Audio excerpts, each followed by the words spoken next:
दोस्तों जैसा कि पिछले लेसन में आप लोगों ने पेन टूल के हवाले से सीखा, इस लेसन में मैं आप लोगों को पेन टूल के अंदर मौजूद 3 मज़ीद ऑप्शंस के बारे में बताने जा रहा हूँ।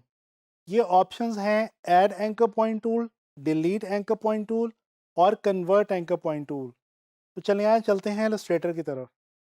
चलें दोस्तों, add anchor point tool, delete anchor point tool और कन्वर्ट एंकर पॉइंट टूल को स्टडी करते हैं। स्टार्ट करते हैं जी।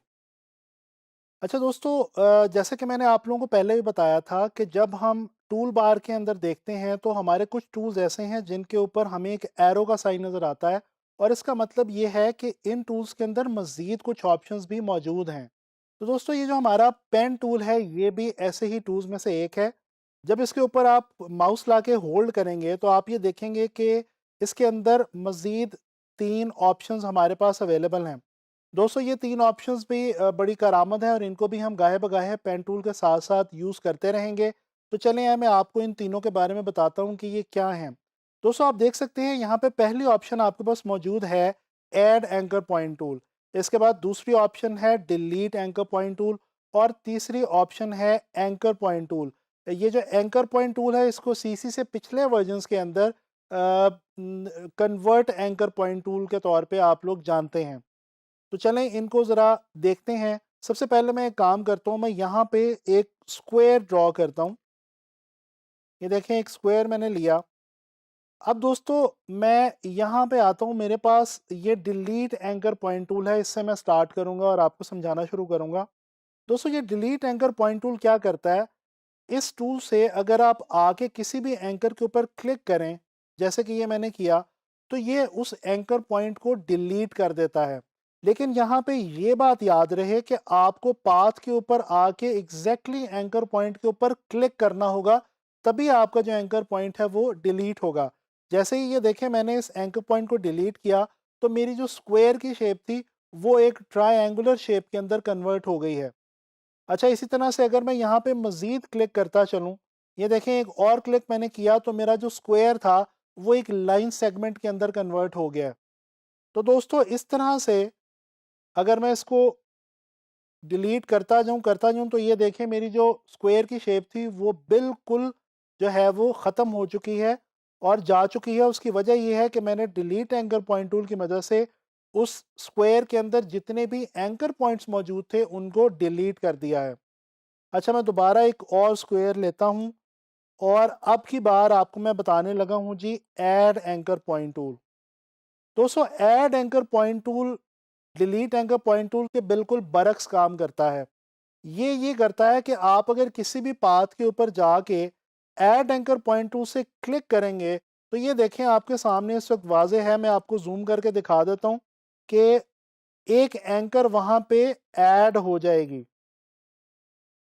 दोस्तों आप ये भी देख सकते हैं कि ऐड एंकर पॉइंट टूल का जो शॉर्ट की है वो प्लस साइन है कीबोर्ड पे, और जो डिलीट एंकर पॉइंट टूल की शॉर्ट की है वो कीबोर्ड पे नेगेटिव साइन है।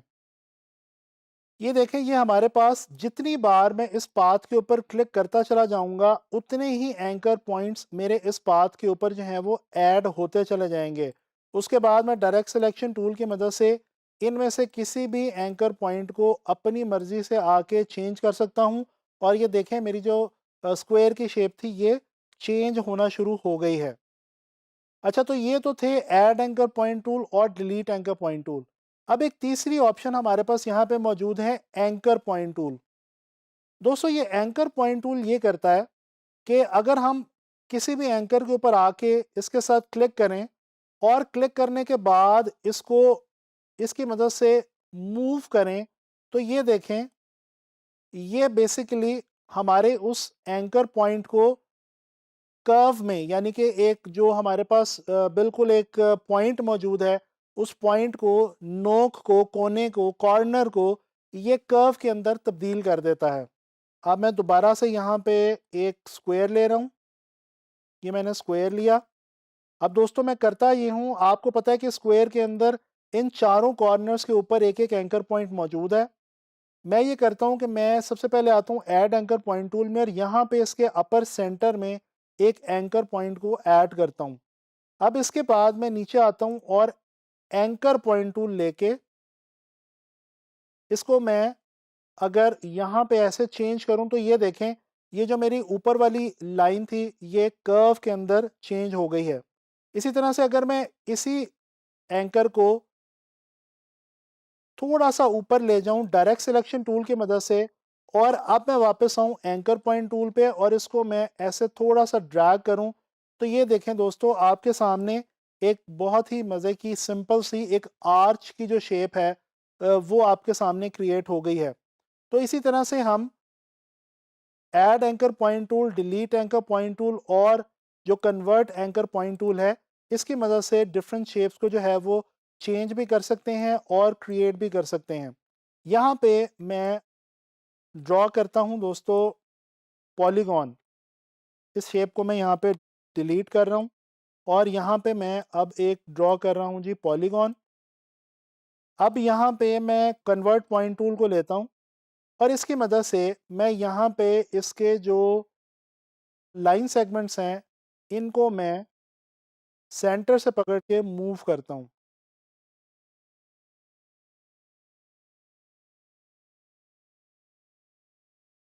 ये आप देख रहे हैं कि जो लाइन सेगमेंट्स हैं वो कर्व्स के अंदर जो है वो कन्वर्ट होना शुरू हो गई हैं और ये अगर इनको हम थोड़ा-सा कर्व्स को मज़ीद अंदर बाहर करें और इनको हम मैनेज करें तो ये आप देख सकते हैं कि ये आपके सामने एक फ्लोरल शेप जो है वो आ गई है। मैं डायरेक्ट सिलेक्शन टूल को लेता हूँ और इसकी मदद से इन कर्व्स को थोड़ा-सा मैं अंदर की तरफ लेके आता हूँ।